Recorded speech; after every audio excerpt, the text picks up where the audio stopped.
Hey love, welcome back to my channel. Thank you for clicking on this video. Today we'll be learning how to pad a princess dart bustier. I have a tutorial on how to draft this. I'm going to link it on the in the description box below, okay, so that you can go and watch and know how to cut this. So for now, or for today, we are going to be doing the padding. Okay, I'll be showing you because I notice a lot of people don't know how to properly pad their princess dart bustier. So I'll be doing that illustration in this video with this fabric. So if this is what you're interested in, please keep watching. Okay, so as you can see on the center front panel, I've already made my mark. This is my center bust point here. So I went up by 4 inches. From the bust point, you go up by 4 inches, or from your shoulder line you come down by 7. As you can see, it's the same thing. Okay, from the you come down by 7 inches from your shoulder line, okay, and then 4 inches from your bust line upward, and then you're going to trace the side like so and stop at the under bust.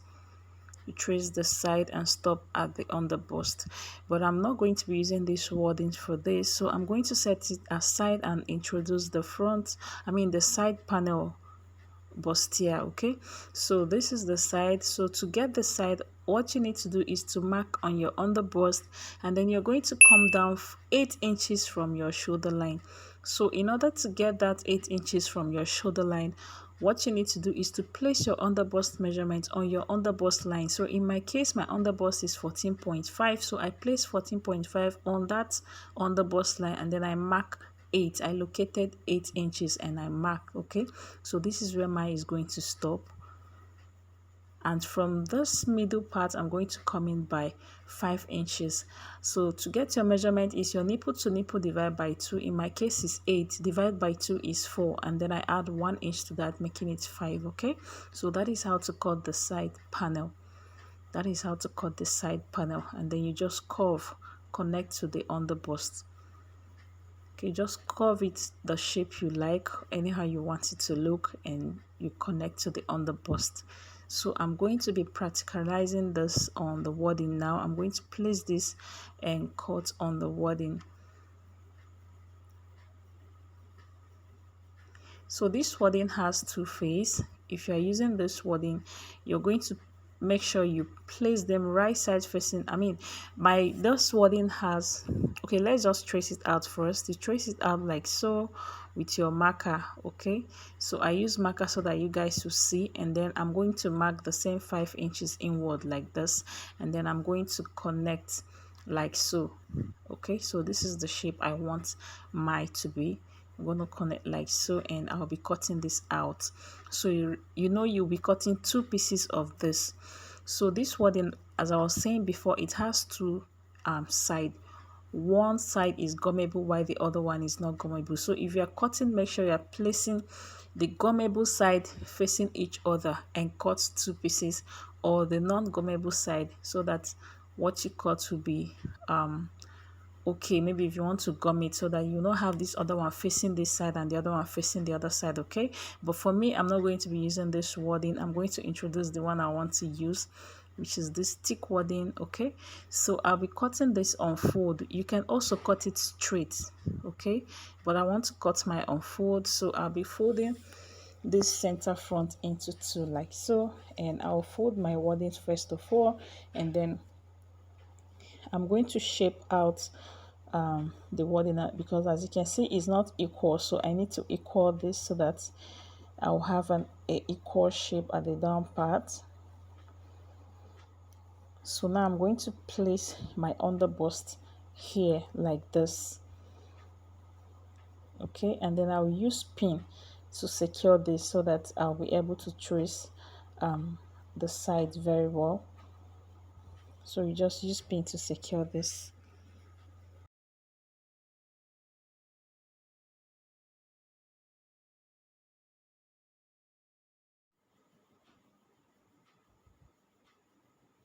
Okay, so I'm just repeating myself again, showing you guys how I go up 4 inches from the bust line, or you come down 7 inches from your shoulder line. So I'm just repeating myself, and then after that you just trace this following the shape of your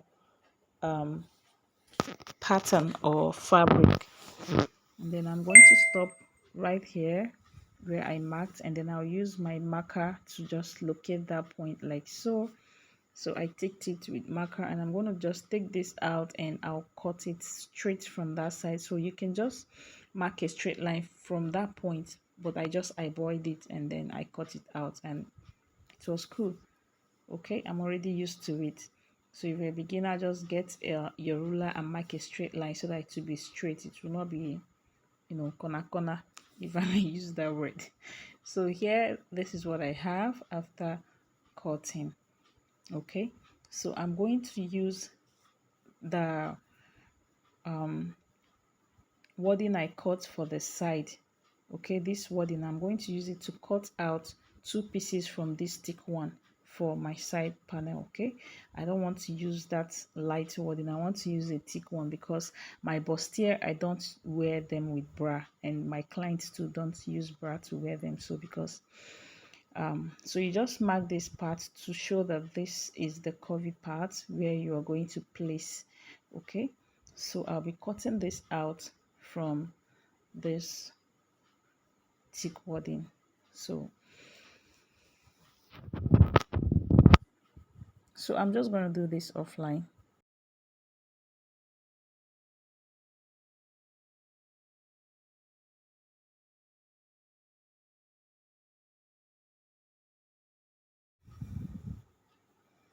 Okay, so right now I'm done tracing it. I'll just use my marker to mark the center front, the part that will be sitting facing the center front. Okay, like so. This is where it's going to be facing. So that is why I use marker to indicate that point.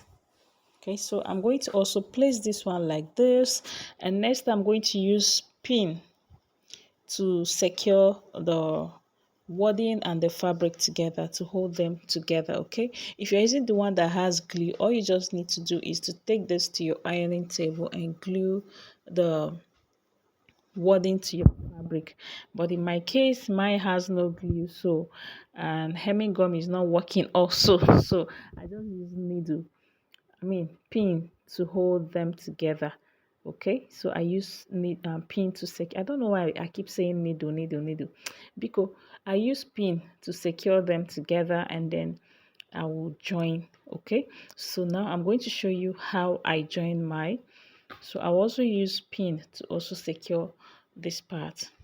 Okay, so if you're a beginner, you can go and sew this round. So I have excess here and I'm trimming it out, so you can sew this point that I'm trimming out round, and sew this other side also, so that it will be stable for you, so that it will not be difficult for you to join. Okay, so that the wording will not be shifting when you are joining. Okay, you just take it to your machine and sew the tip side round, so that it will be easier for you to join. But if you're using the one that has glue, it's perfect. Just gum it and it will stay in place. Okay, so now I'm going to show you how I join. So I start joining from the waistline like so, and then I'm going to pin this.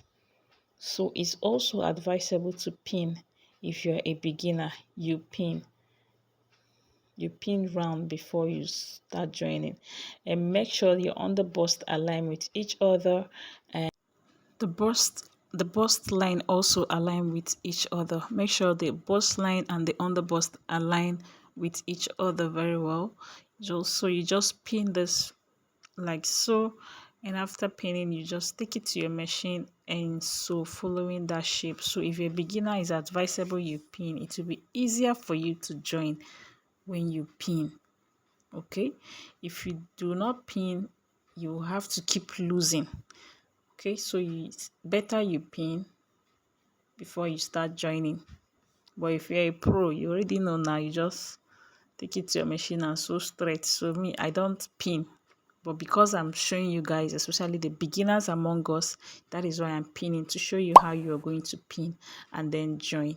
Okay, so you just sew this way with 1/2 inch seam up to this point. Okay, I'll do that and I'll be back. You also do the same to the other side also. So here is what we have after joining. I'm I'm done joining this. So what I'm going to do now is to notch the part I joined. Okay, so you notch it so that it will relax perfectly well, and then you're going to press open the seam.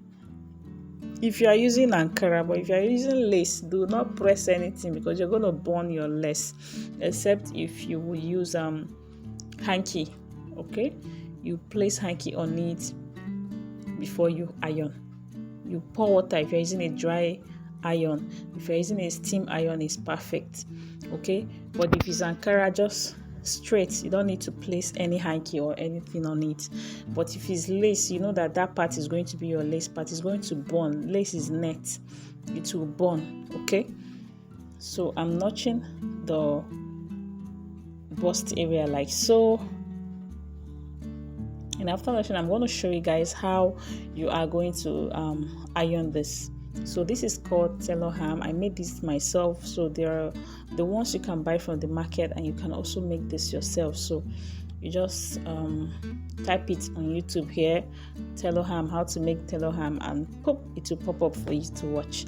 So I'm going to show you. I'm going to iron that now, and then I'm done. Thank you guys so much for watching. Please, if you enjoyed this video, I beg, give it a like and share. Okay, if you're new to my channel, what are you waiting for now? Subscribe now, it's free. Just subscribe, like and share my video. And if you have any video idea, any suggestion you want me to make, any question, just leave it on the comments below. Communicate with me now, okay guys? So you just place your lining on it like this and turn it. So the same thing you do to your bustier, that is what you do on your lining, and then you turn the neckline, and we are done. And I'll see you in my next tutorial. I love you guys. Bye.